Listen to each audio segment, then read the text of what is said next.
신용회복 혜택의 범위가 넓어졌습니다. 해당되는 혜택은 챙기셔야죠. 안녕하세요. 회생의 정석 최용준 변호사입니다. 막다른 곳에 다다라 더 이상 해결책을 찾기 어려우신 채무자분들에게 모르고 넘어가면 정말 나만 손해인 유익한 정보에 대해서 알려드리도록 하겠습니다.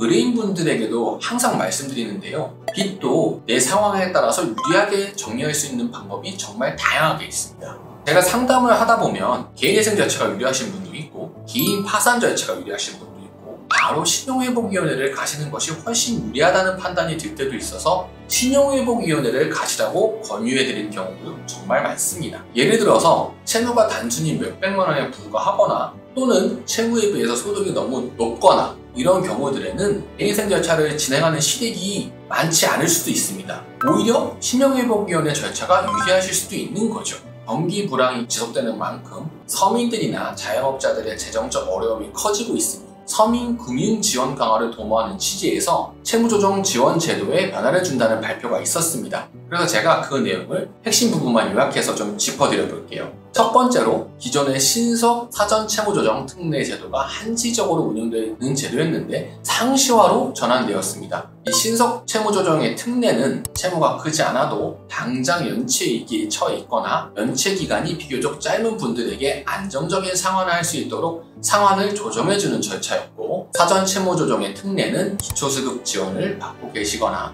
정도가 심하신 장애가 있는 분들같이 취약계층 분들에게 해당되는 제도로서 기존에 없던 원금 감면까지 생기고 약정금리도 더 큰 폭으로 낮춰지게 되었습니다. 정리해드리면요. 신속 채무 조정의 경우에는 지원 대상이 기존의 신용통처 하위 10%에서 20%까지 늘어났고요. 약정 금리가 최대 30에서 50%까지 인하되는 내용이 신설되었습니다.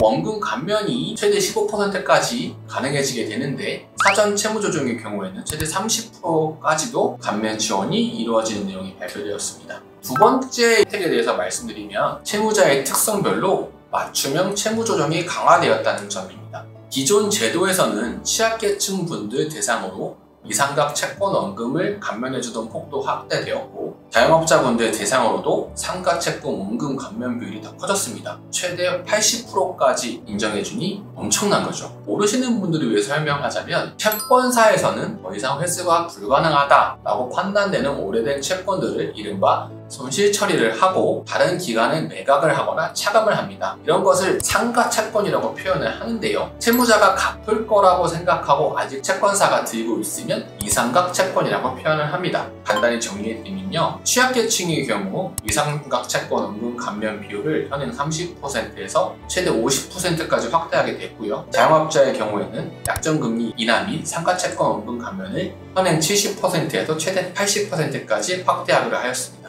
세 번째로 말씀드리고 싶은 것은 개인워커 제도도 더 혜택이 많아졌다는 것입니다. 이른바 성실 상환자라고 하는데요. 75% 이상 채무를 상환하면 10%를 추가 감면해준다고 합니다. 또 잘 갚다가 갑자기 수입이 줄거나 어떤 변수가 발생해서 갚기 어려워진 경우에는 매월 납부하는 금액을 지금은 이만큼만 갚고 향후에 지금 더 갚는 식으로 탄력적으로 상환이 가능해졌다고 합니다. 유연하게 갚을 수 있도록 조정을 해주는 것이죠. 상환 곤란자의 경우에는 1년간 절반만 납부한 후에 향후 6개월간 더 연장하여 분할 납부할 수 있도록 해주고 있습니다. 개인회생 제도랑 워크아웃을 단적으로 비교해 볼 때 개인회생은 단기간에 갚고 원금이 감면되는 비율이 좀 높은 제도라고 볼 수 있고요. 워크아웃은 원금 감면이 좀 적은 대신에 기간을 길게 가져가면서 안정적으로 갚을 수 있다는 것이 장점이라고 할 수 있는 제도입니다. 이번 제도적 장치 강화로 인해서 워크아웃에서도 원금 감면의 폭이 좀 더 커지고 채무자로서는 상환이나 채무 현황에 따라서 더 유리한 방향으로 빚을 정리할 수 있게 되는 기회가 부여될 수 있습니다. 이 적용될 부분이 있다면 당연히 이걸 하시면 좋고요. 만약 안 된다면 개인회생을 저랑 같이 고민해 보시면 되겠습니다. 뭐가 적절한지는 전문가랑 의논해 보시는 게 가장 정확하고요. 이 부분은 꼭 기억해 두셔야 되는 부분입니다. 오늘의 영상이 도움이 되셨다면 좋아요와 구독 버튼 한 번씩 눌러주시고요. 다음에 더 유익한 영상으로 찾아뵙도록 하겠습니다. 감사합니다.